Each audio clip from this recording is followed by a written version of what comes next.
2024 టాలీవుడ్ ఆరంభం పెద్దగా కిక్కివ్వకపోయినా first half చివర్లో కల్కి 2898 ఏడీ మూవీతో ప్రభాస్లో ఆల్ అవుట్ తీర్చేశాడు. అయితే సెకండ్ హాఫ్లో బాక్స్ ఆఫీస్ దుమ్ము లేపేందుకు సిద్ధమవుతున్నాడు యంగ్ టైగర్. సెప్టెంబర్ మొత్తం దేవర జాతరే మరి.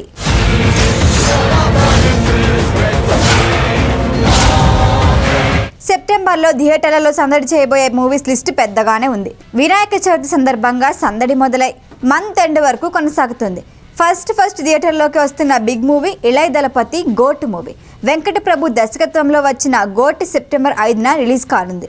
అయితే ఈ మూవీకి కాలీవుడ్లో ఉన్నంత బజ్ టాలీవుడ్లో లేదనే చెప్పుకోవాలి. ఇక తెలుగు సినిమాల విషయానికి వస్తే వినాయక చవితి సందర్భంగా సెప్టెంబర్ 7న రాజ్ తరుణ్ భలే ఉన్నాడే, సుహాస్ జనక వస్తున్నాయి. వీటిలో సుహాస్ మూవీ దిల్ రాజు బ్యానర్ నుంచి వస్తూ ఉండటంతో మంచి అంచనాలే ఉన్నాయి. పైగా సుహాస్ స్టోరీ సెలక్షన్ బాగుంటుంది అనే అభిప్రాయం ప్రేక్షకుల్లో ఉంది. రాజ్ తరుణ్ భలే ఉన్నాడే మూవీ పైన ఓ మోస్తారు అంచనాలు ఉన్నాయి. ఇక రెండో వారంలో శ్రీసింహ, మత్తు వదలరా 2, ధూమ్ధామ్, ఉత్సవం రిలీజ్ అవుతున్నాయి. ఆ తర్వాత సందడి మొత్తం దేవరదే. కాదు ఇన్ని సినిమాలు ఉన్నా కానీ సెప్టెంబర్ 1 నుంచి దేవర జాతర ప్రారంభమవుతుందని చెప్పుకోవాలి. ఎందుకంటే ప్రమోషన్స్ మొదలయ్యేది సెప్టెంబర్ మొదటి వారం నుంచే. ఇప్పటి వరకు దేవర నుంచి రిలీజ్ అయిన పోస్టర్లు, టీజర్ సాంగ్స్ పై మంచి రియాక్షన్ వచ్చింది. ఇక ట్రైలర్, మిగిలిన సాంగ్స్ కూడా సెప్టెంబర్ 2-3 వారాల్లో వరుసగా రిలీజ్ చేసేందుకు ప్లాన్ చేస్తున్నారు మేకర్స్. పైగా ప్రమోషన్స్లో ఎన్టీఆర్ చాలా ఉత్సాహంగా పాల్గొంటాడు. తన ఇంటర్వ్యూస్ కూడా సరదాగా సాగుతాయి. అతిలోక సుందరి తనయి జాన్వీ కపూర్ కూడా ప్రమోషన్స్కి హాజరవుతుంది. ఎన్టీఆర్ సందడి, జాన్వీ గ్లామర్తో ప్రమోషన్ ఓ రేంజ్లో ఉండబోతోంది.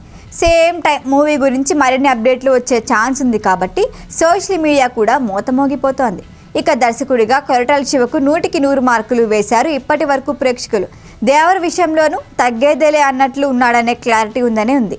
అందుకే సెప్టెంబర్ మొదటి వారం నుంచి దేవర మోతమోగిపోనుంది. RRR తర్వాత ఎన్టీఆర్ నటిస్తున్న మూవీ ఇదే కావడంతో అభిమానులు కూడా రీసౌండ్ కోసం ఆతృతగా ఎదురుచూస్తున్నారు. అనిరుద్ధ్ మ్యూజిక్ అందిస్తున్న సాంగ్స్కి రెస్పాన్స్ కూడా ఓ రేంజ్లో ఉంది. ముఖ్యంగా మన దేశంలో కన్నా ఇతర దేశాల్లో దేవర క్రేజ్ నెక్స్ట్ లెవెల్లో ఉందంతే.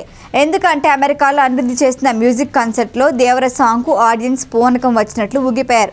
ఇక చుట్టమల్లే సాంగ్ యూట్యూబ్లో 110 మిలియన్ వ్యూస్ సొంతం చేసుకుంది. సేమ్ టైం త్వరలో థర్డ్ సాంగ్ అంటూ అప్పుడే హడావిడి మొదలైంది.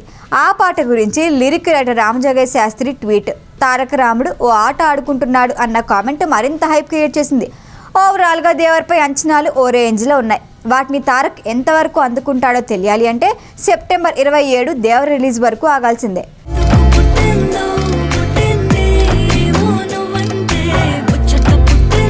ఈ వీడియో కనుక మీకు నచ్చినట్టయితే లైక్ చేయండి, షేర్ చేయండి, సబ్స్క్రైబ్ చేయండి. అలాగే పక్కనే ఉన్న బెల్ ఐకాన్ని క్లిక్ చేయండి.